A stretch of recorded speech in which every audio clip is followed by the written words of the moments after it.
Bom dia, como estão todos?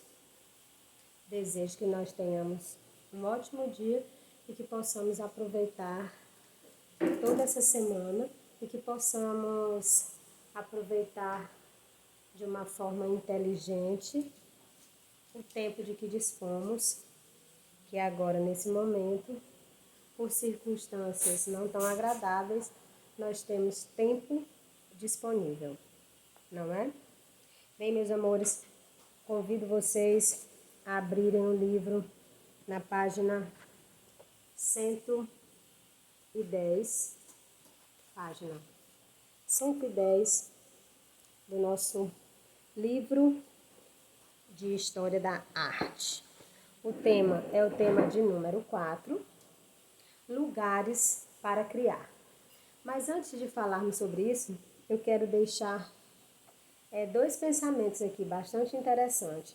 Um, extremamente contemporâneo, que diz respeito a essa tecnologia, não é? Que fez até com que as aulas se tornassem possíveis à distância, que é de autoria de Steve Jobs, que não está mais entre nós, mas quem gosta aí dos produtos da Apple, sabem de que eu estou falando. Ele disse o seguinte, que criatividade é a arte de conectar ideias. Ideias todos podemos ter, mas quando você consegue costurar, no caso dele, né, o termo que mais se adequa a ele, quando você consegue conectar essas ideias, aí sim é que está a criatividade, essa arte de conectar todas essas ideias que vão culminar em um projeto mais amplo, né? Um projeto maior. E a outra vem de Albert Einstein. Criatividade é a inteligência se divertindo, não é? Uma pessoa que tem uma capacidade de reter conhecimentos, de aprender conhecimentos sobre determinadas temáticas, não é? As ideias afloram ali e ele vai e diz que criatividade é a inteligência se divertindo. Ah, então só inteligentes são criativos? Aqui quando eu falo de várias formas de inteligência. Não está ligado única e exclusivamente ao fato de aprender conhecimento sobre uma determinada temática, e sim as múltiplas inteligências que são facilitadas, não é, e ativam esse gatilho que é a criatividade. Com relação à nossa temática, voltando aqui para a nossa temática, lugares para criar. Eu convido vocês a ficarem, vamos ficar aqui com o primeiro parágrafo, principalmente a primeira frase que contém na primeira linha do parágrafo, que diz: não há um lugar determinado para a criação. Lembrando que essa temática nós iremos falar de processo criativo, que é o que vem logo em seguida. Cada pessoa encontra um canto, um jeito de organizar materiais e as ideias para o processo criativo. E é verdade. Por exemplo, a nossa própria realidade. Eu, enquanto professora, que precisei, não é? Vamos traduzir aqui para o nosso dia a dia. Nós dormimos e no outro dia que acordamos e no dia em que acordamos o mundo estava completamente mudado. Não foi isso que aconteceu conosco? Então, eu, professora, que precisava me dirigir à escola para dar aulas, não é? Precisei transformar esse meu trabalho e fazê-lo dentro de casa. Então, o fato de nós termos dormido e acordado no outro dia um mundo completamente diferente nos convidou a superar mais esse desafio. Então, eu, me utilizando da minha inteligência criativa voltada para a arte, então eu tratei imediatamente de criar um ambiente. Exatamente, olha só, para justificar, ou seja, até para atestar essa primeira frase que diz que não há um lugar determinado para a criação.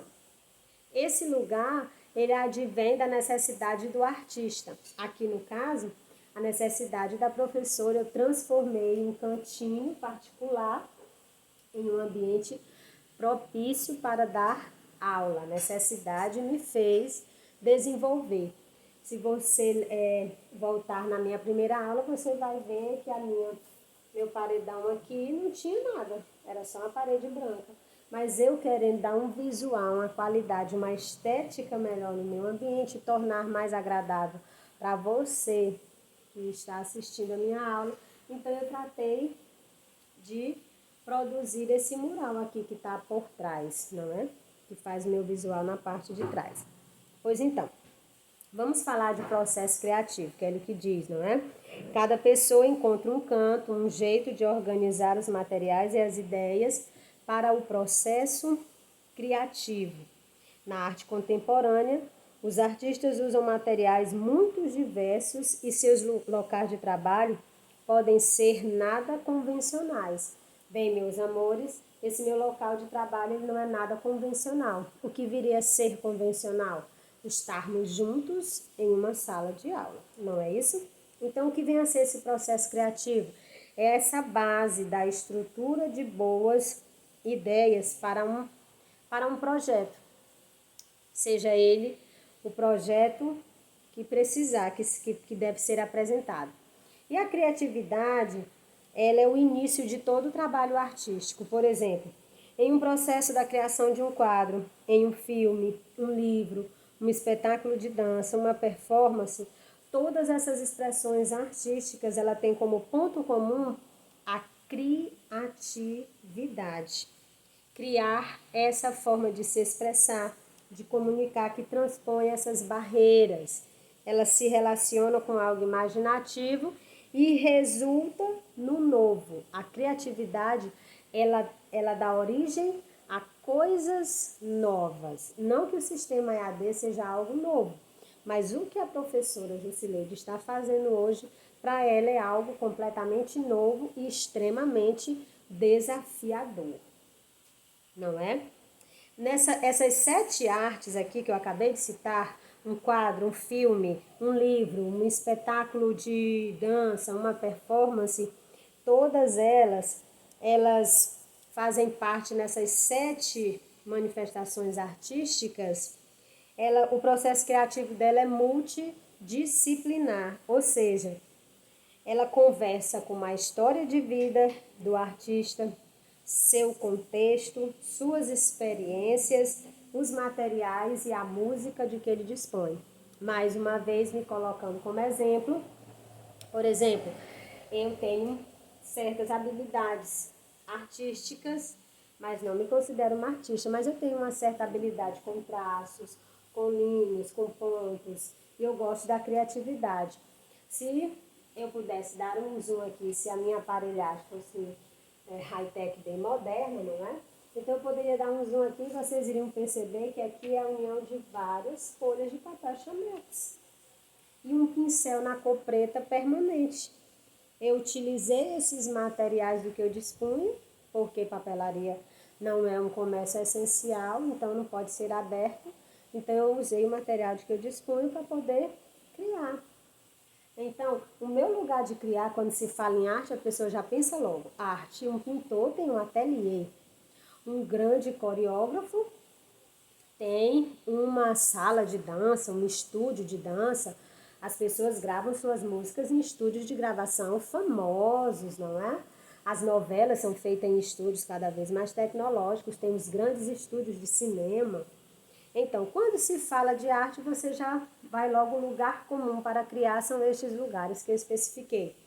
Só que a arte ela pode acontecer em qualquer situação, depende do artista e da necessidade dele, que é o que nós iremos ver lá nas linhas finais do primeiro parágrafo. A arte também pode acontecer na rua e um ateliê pode ser montado em um local público. Prova disso é a imagem do ateliê de Victor Brandt quando ele foi criar a obra Monumento às Bandeiras. Se você observar Monumento às Bandeiras, quem já foi a São Paulo mais precisamente ali no Parque do Ibirapuera, quem já teve essa oportunidade de ir, você verá esse monumento e verá o quanto ele é grande, não é? Então, ele não poderia ter sido feito em um ateliê convencional. Então, o que foi feito? Foi montado no próprio Parque do Ibirapuera, foi montado um local onde o Vitor Grant pudesse criar e dar forma às suas esculturas, que tinham uma proporção maior do que as normais. Então, avançando para a página 111, o primeiro parágrafo, ele vai nos dizer: há ocasiões em que os espaços são criados para a produção de uma obra ou uma exposição, como eu acabei de explicar para vocês. O Monumento às Bandeiras é um monumento de proporções gigantescas. Então, atraria para o artista uma certa dificuldade em compor essa obra. Suponhamos que o estúdio dele fosse um local distante do Parque do Ibirapuera e ele construindo essas obras, que você vai ver que cada escultura foi feita individualmente, separadamente, e ainda transportar essa escultura para o Parque do Ibirapuera, não é isso? Então, ele usou da criatividade dele, eu vou fazer algo grande, então eu já preciso ficar próximo. Então, o ateliê dele foi montado, um espaço foi montado e preparado para que ele pudesse dar vazão a essa criatividade dele e poder já montar o monumento. Já no último parágrafo da página 111, há uma observação que eu considero ser importante, não que todo o conteúdo não seja, mas é bem relevante para a nossa aula de hoje. Há locais específicos para ensaios e para a criação de espetáculos em dança e teatro, com salas equipadas ou adaptadas. Existem estúdios de música, com equipamentos e aparelhos eletrônicos e com ambiente com acústica em salas isoladas, apropriadas à pesquisa de sons. Cada tipo de linguagem pode exigir um ambiente específico para a sua criação. Aqui eu vou escolher um dos exemplos que ele citou. Por exemplo, uma sala de dança, para você criar um espetáculo de dança. É claro que você vai precisar de um ambiente todo montado, estruturado e pensado para você desenvolver. Geralmente são espaços, em termos de espaço físico, eles são extremamente amplos, há espelhos em volta ou então à frente. Eles escolhem geralmente uma parede, geralmente a parede da frente, para colocar esses espelhos. É bem amplo, porque às vezes um grupo de dança, uma apresentação de dança é composta por 30, 40, 50 pessoas. Então eles precisam de espaços que traduzam o ambiente onde eles irão fazer futuramente a sua apresentação, o seu espetáculo de dança. Então precisa de uma iluminação adequada, precisa de um sistema de ventilação também, porque o local precisa estar apropriado. Por exemplo, é óbvio que se eu quisesse gravar agora, em tempo real, o trecho de uma música para postar na internet, eu poderia fazer isso aqui agora, exatamente no ambiente no qual eu estou. Mas é claro que as grandes orquestras sinfônicas, os grandes artistas do setor fonográfico, os grandes músicos, eles têm estúdios feitos com riquezas de detalhes e com tudo que é necessário para que a acústica daquela música, a acústica seja bem explorada ao máximo e possa ter como um trabalho final, uma música de extrema qualidade. É óbvio que um estúdio vai me oferecer uma qualidade sonora, uma qualidade fonográfica bem melhor, não é? Do que eu sentada na minha casa gravando uma música e postando nas redes sociais. É óbvio que eu vou precisar, porque na minha casa não tem a acústica necessária, tem muitas aberturas de ar, então o ar entra e sai com muita facilidade.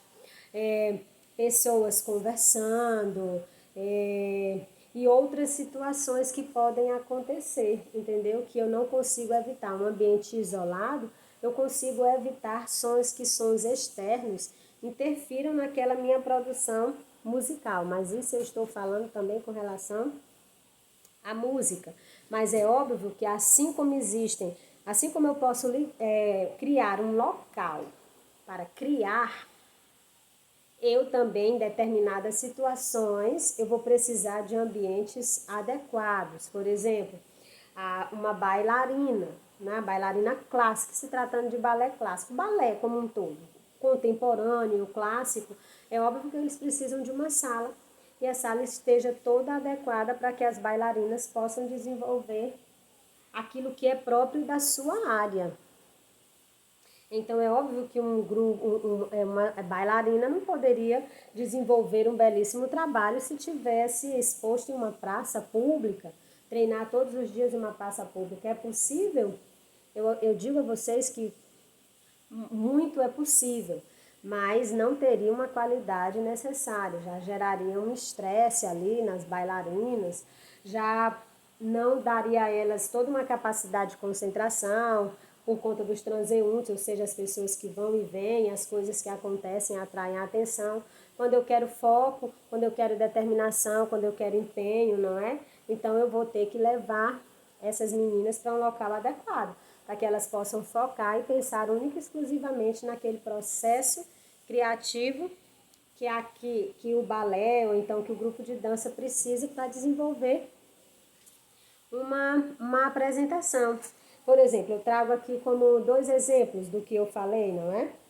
Do que eu estava explicando, desse processo multidisciplinar que vai envolver história de vida, contexto, experiência, materiais e música. No teatro e na literatura, técnicas e estratégias são bem definidas para construir uma história.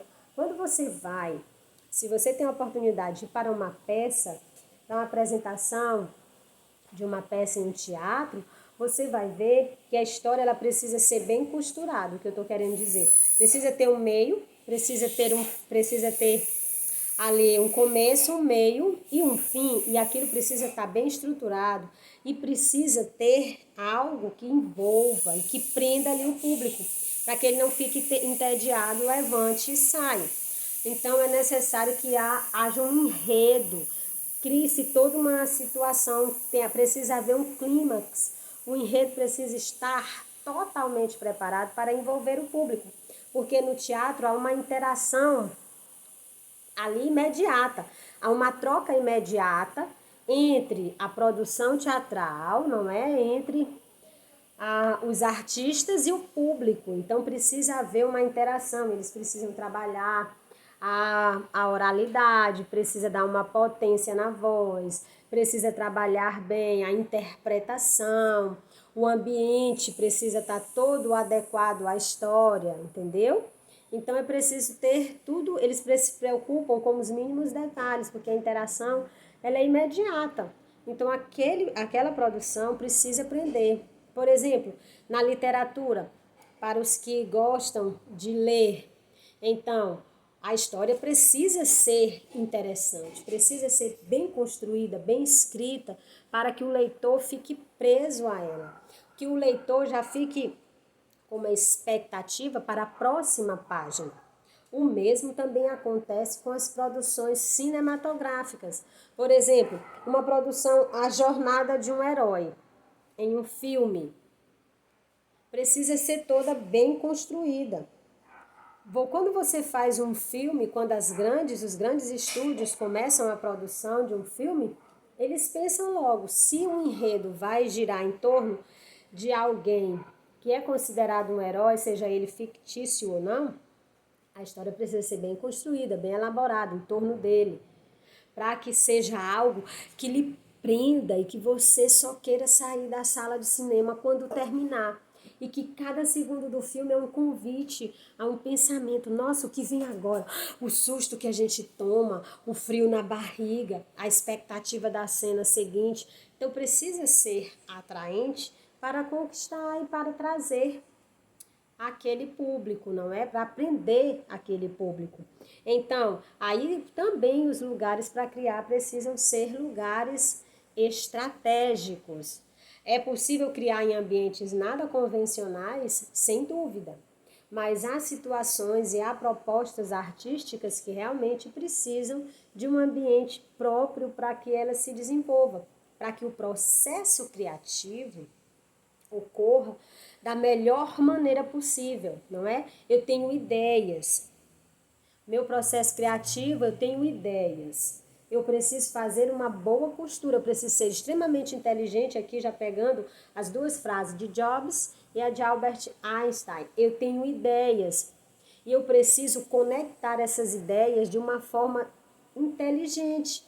É por isso que Albert Einstein disse que a criatividade é a inteligência se divertindo, porque eu peguei as ideias que eu tive de Jobs e para conectá-las de uma maneira extremamente criativa e brilhante, eu preciso usar de inteligência para poder criar. Bem, meus amores, vamos partir agora para a página 112, criando em grupo. O que será essa criação em grupo? Vamos descobrir juntos? Além de lugares como os ateliês, às vezes os artistas se encontram para conversar e criar arte. Pode ser na casa de alguém, em um clube, uma praça, um centro cultural. Muitos artistas criam grupos para discutir suas ideias e para produzir peças teatrais, espetáculos de dança ou exposições em artes visuais. Bem, meus amores, aqui para bem explicar essa parte do nosso primeiro parágrafo, eu trago a criação, não é, da música Cálice. Como surgiu a música Cálice, que foi uma música composta por Chico Buarque de Holanda e Gilberto Gil em 1973. Ela foi composta em 1973, mas como ela foi censurada pelo regime que até então predominava no nosso país, que era o regime ditatorial, vivíamos uma ditadura militar que durou por volta de 21 anos, ou seja, 2 décadas. Teve seu início em 64 e teve seu final, não é? Com as eleições diretas em 1985. Mas foram 2 décadas de um poder máximo exercido sobre a população que a sufocava e a esmagava por meio da ditadura militar. Lembra que nós falamos que o processo criativo ele tem uma conversa multidisciplinar com a história de vida do artista, com o contexto no que ele está passando, com o contexto histórico no qual ele está inserido? Então, meus amores, quando Gilberto Gil e Chico Buarque compuseram a música Cálice, é como bem diz o início do nosso conteúdo na página 112. Eles se encontraram para conversar na casa de Chico Buarque de Holanda. E uma série de situações que é contada na música, eles vivenciaram ali, não é? A música foi composta, Gilberto Gil disse que uma parte da música foi composta na varanda do apartamento de Chico Buarque de Holanda, que ele morava no Rio de Janeiro. E aí ele convidou o Gilberto Gil, e aí eles começaram a conversar, e muito da música foi escrita lá naquele ambiente.